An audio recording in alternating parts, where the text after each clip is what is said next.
रजित रंजन, तब शुभ नामे जागे, तब शुभ आशीष मांगे, गाहे तब जय गाथा, जन गण मंगल दायक जय हे भारत भाग्य विधाता, जय हे जय हे जय हे जय जय जय जय हे। भारत माता की जय, भारत माता की जय, भारत माता की जय, वंदे मातरम, वंदे मातरम, वंदे मातरम। बहुत बहुत धन्यवाद। इसी के साथ मैं अपने वरिष्ठ प्रवक्ता साथी और ला के ज्ञाता एडवोकेट डॉक्टर शैलेंद्र कुमार वर्मा जी को इनवाइट करता हूं। आप अपनी उद्घोषण करें। वर्मा जी। धन्यवाद सर।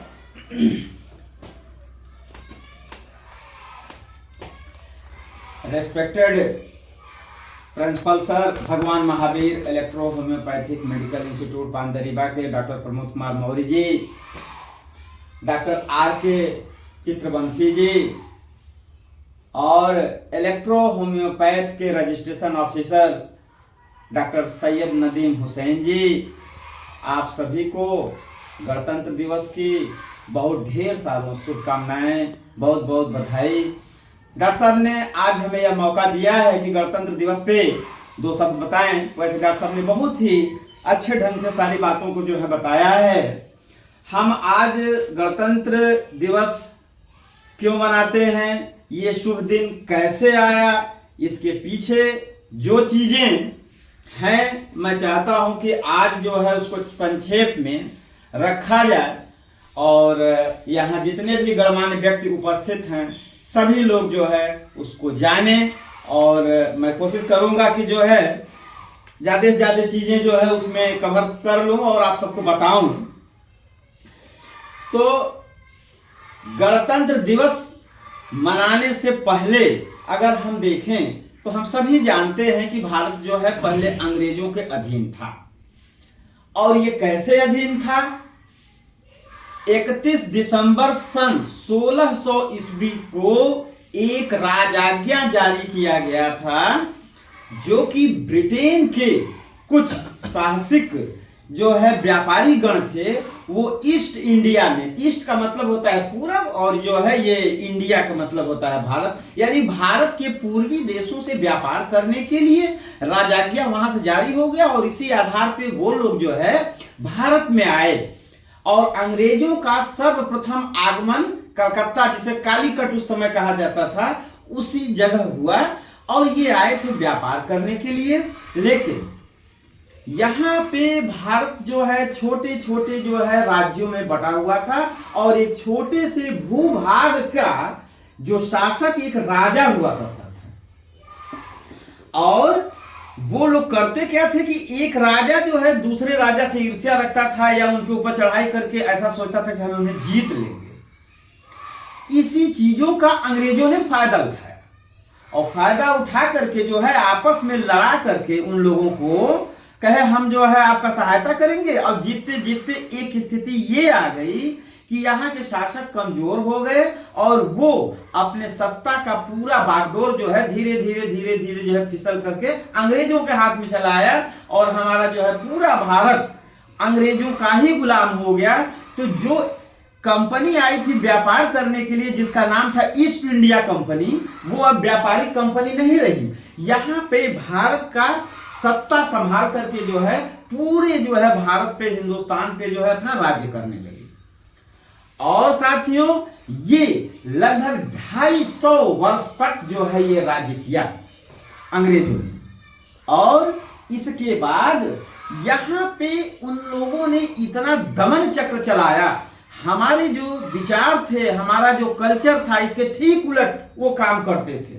जिसका जब हम लोग विरोध करते थे तो वो जो है वो अपना दमन चक्र चला करके उसको मारना, पीटना, फांसी पे लटका देना, ये सारी चीजें जो है वो कर जाते थे।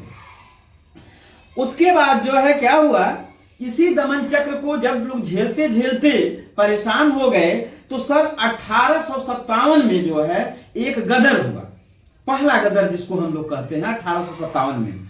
और वो हुआ किस रूप में, इस हमारे देश में जो हमारे हिंदू भाई हैं वो गाय को अपनी मां मानते हैं, और जो हमारे मुस्लिम समाज हैं वह जो है सूअर से बहुत ही जो है उसे दूरी बनाते हैं, एलर्जी रखते हैं। लेकिन एक विशेष प्रकार का कारतूस अंग्रेजों के द्वारा इजाद किया गया था, जिस कारतूस के आगे हेड पे सूअर की और गाय की चर्बी लगाई जाती थी, और उसको फायर करने से पहले दांत से काटा जाता था, उसके बाद जो है उसको लोड किया जाता था। जब ये बात यहाँ के सैनिकों को पता चली, जिसमें कि हमारे हिंदू लोग भी थे, मुसलमान भाई भी थे, वो लोगों में जो है ये परेशान हो गए कि ये तो हमारे धर्म को भी ये भ्रष्ट कर रहा है ये अंग्रेज। और इसी क्रम में जो सबसे पहला विद्रोह किए मंगल पांडे जो है इसके खिलाफ बोले, और बाद में जो है उनको जो है सब पकड़ लिए और फिर फांसी पर लटका दिए। और उसके बाद इस तरीके से 1857 तक से लेकर के 1947 तक ये आजादी की लड़ाई चलती रही, और 15 अगस्त सन 1947 को हमारा देश आजाद हो गया उनसे, और वो जाने को मजबूर हो गए, छोड़ दिए। ये तो हुई पिछली कहानी। आज जो हम यहाँ इकट्ठा हुए हैं 26 जनवरी के दिन, अब अगर हम इसके बारे में देखें तो जब हमारा देश आजाद होगा उस समय हमारे पास कोई ऐसी विधा नहीं थी, ऐसी कोई विधि नहीं थी जिससे कि हम अपने आप को, इस समाज को संचालित कर सकें। तो इनको संचालित करने के लिए जो है सर्वप्रथम एक नियम बनाने की आवश्यकता थी, जिसको कि जो है ये हुआ कि ये नियम बनाया जाए तो संविधान बनाने की जरूरत पड़ी। तो कुछ डेट है जिस डेट को हम यहाँ पे मेंशन करना चाहते हैं, क्योंकि आज का दिन ही ये है 26 जनवरी, इससे संबंधित चीज, गणतंत्र से संबंधित सारी चीजें जो है आ जाए। तो संविधान निर्माण करने के लिए एक जो है 9 दिसंबर सन 1947 के दिन एक सभा गठित की गई, जिसका नाम था संविधान निर्मात्री समिति, और इसमें 22 समितियां थी। इसमें जो है 22 समितियां बनाई गई, और ये कि मतलब आप लोग संविधान बनाएंगे। अब संविधान बनाने में टोटल समय 2 वर्ष 11 महीना और 18 दिन का जो है लगा, जिसमें कि संविधान जो निर्मात्री हमारी समिति थी इसने 114 दिन का बैठक भी किया, तब वो संविधान बना करके जो है ये किया। और इसमें टोटल अगर हम सदस्यों की संख्या देखें तो 284 सदस्यों ने इसमें भाग भी लिया। और मित्रों, एक बहुत अच्छी बात यह है कि उस समय के लोगों ने भी यहाँ पे जो हमारी महिलाएं हैं उनका भी उसमें जो है योगदान लिया गया, और उस समिति में 15 महिलाएं भी थी, जिसको उन लोगों ने पहले से ही इस चीज को जो है समझ करके रखा। और अगर हम इस समिति के सदस्यों में मुख्य रूप से अगर देखें तो उसमें डॉक्टर राजेंद्र प्रसाद, पंडित जवाहरलाल नेहरू, डॉक्टर भीमराव अंबेडकर, सरदार वल्लभ भाई पटेल, मौलाना अबुल कलाम आजाद इत्यादि थे, जिसके अध्यक्ष बनाया गया था डॉक्टर भीमराव अंबेडकर को। यानी हम ये बात कह सकते हैं कि कॉन्स्टिट्यूशन ड्राफ्टिंग कमेटी के जो चेयरमैन थे, जो अध्यक्ष थे, वो थे डॉक्टर भीमराव अंबेडकर। ये और ये जो संविधान बना ये दोनों भाषाओं में, हिंदी में और अंग्रेजी में ये संविधान बनाया गया, और ये हस्तलिखित था। उस समय भी टाइपराइटर थे, प्रिंटर थे, लेकिन उसका मदद नहीं लिया गया, हाथ से लिखा गया संविधान है यह हमारा। और ये संविधान में होता क्या है वो भी जान लीजिए। हम सब के मौलिक अधिकार संविधान में निहित हैं। क्या है मौलिक अधिकार? हमें बात करने की स्वतंत्रता, जो अंग्रेजों ने नहीं दी थी। हम अपनी कोई बात शासन प्रशासन के सामने कहने की स्वतंत्रता जो अंग्रेजों ने नहीं दी थी, कहीं आने जाने की स्वतंत्रता जो उसके समय में बैन था कि इधर मत जाइए उधर मत जाइए, हमारे खिलाफ मत बोलिए। आज यदि अगर कोई आदमी को कोई चीज से परेशानी रहता है तो वह सरकार से अपनी बात कह सकता है शांतिपूर्ण ढंग से, लेकिन उस समय ये चीज स्वतंत्रता नहीं थी।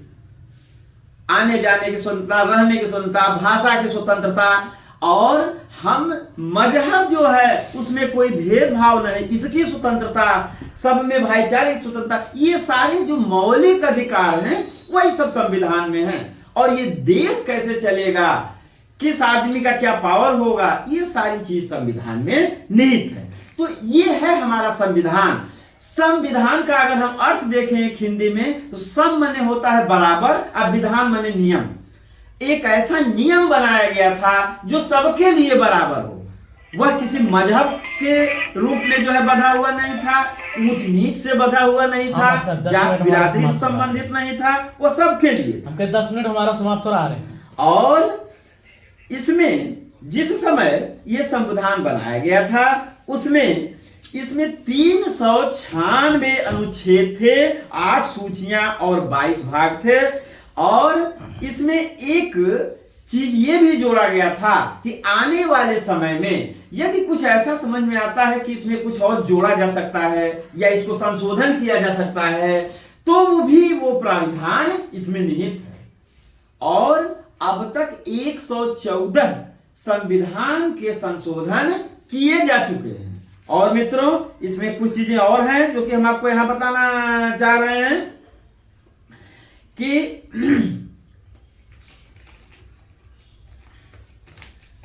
ये जो संविधान हमारा लागू हुआ 26 जनवरी सन 1950 को, 26 जनवरी सन 1950 को सुबह 10:24 पे जितने भी हमारे संविधान के निर्माता थे उन्होंने अपने हस्ताक्षर करके उसको जो है अपने देश के ऊपर जो है लागू कर दिया। यानी हमारा जो संविधान है हमारे द्वारा बनाया गया है, हमारे लिए बनाया गया है, हम इसे आत्मसात करते हैं, यानी अपने ऊपर जो है इसको जो है रोपित करते हैं और हम अब इसी विधि से जो है चलेंगे। ये हमारा संविधान का मेन जो है उद्देश्य है। और सब इसमें क्या चीजें हैं, एक छोटी सी चीज है इसको कि हम आपको बताना चाहते हैं कि जिन लोगों के दिमाग में रहता है कि 26 जनवरी, लेकिन 26 जनवरी का ही दिन क्यों चुना गया? 26 जनवरी सन 1950 में ये 26 जनवरी का ही दिन क्यों चुना गया, इसके पीछे एक जो कारण है, जो उस समय के जो हमारे थे क्रांतिकारी लोग थे उन्होंने ये क्यों ऐसा चुना, उसमें भी है। क्योंकि दिसंबर 1929 में पंडित जवाहरलाल नेहरू के अध्यक्षता में लाहौर में एक अधिवेशन हो रहा था। उस अधिवेशन में पंडित जवाहरलाल नेहरू और कांग्रेस की तरफ से एक घोषणा की गई थी अंग्रेजी सरकार के, अंग्रेजी हुकूमत के खिलाफ कि यदि अंग्रेजी हुकूमत 26 जनवरी 1930 तक भारत को डोमिनियन राज्य का दर्जा नहीं दे देती है तो हम अपने आप को पूर्ण स्वराज घोषित कर देंगे।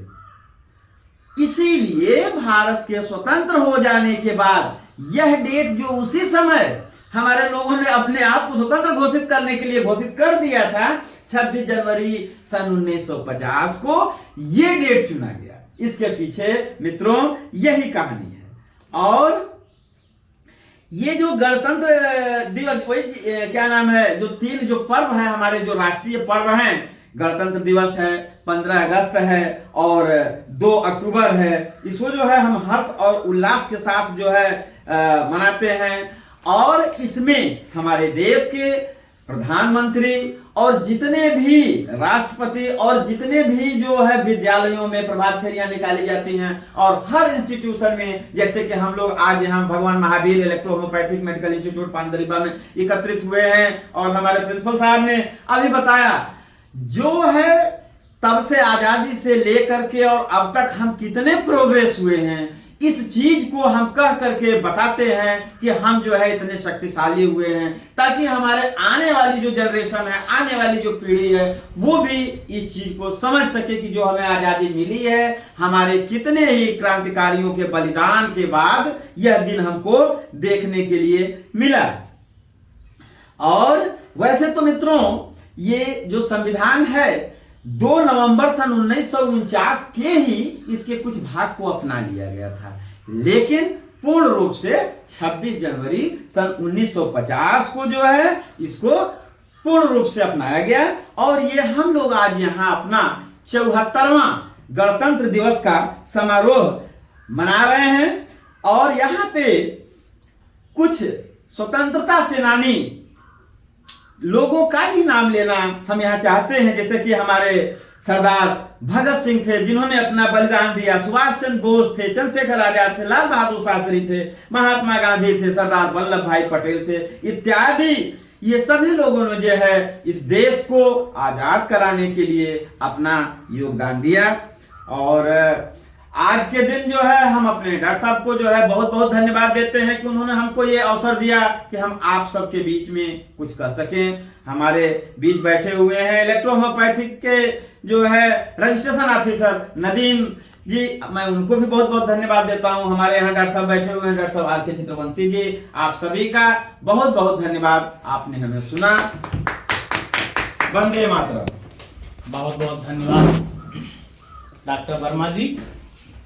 आपने मंगल पांडे से शुरू किया, सरदार वल्लभ भाई पटेल, चंद्रशेखर आजाद, भारत के संविधान कब लागू हुआ, भारत में आज़ादी की लड़ाई कब शुरू हुई, भारत में कितने लोगों ने बलिदान दिया, कैसे हमको आज़ादी मिली, इस चीज़ में आपने बहुत ही अच्छा तार्किक ढंग से जो हम लोगों को बताया, इसके लिए आपको दिल से शुक्रिया।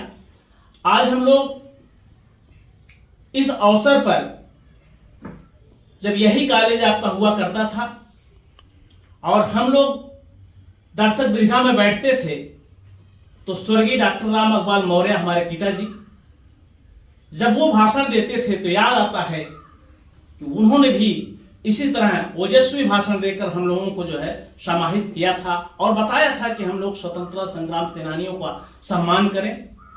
हम पूरे राष्ट्र का सम्मान करते हैं, पूरे देश का सम्मान करते हैं, पूरे धर्म का सम्मान करते हैं और इसी पथ पर चलकर हम लोग अपने भारत को विश्व गुरु बनाने का जो है संकल्प लेते हैं। जय हिंद, जय भारत।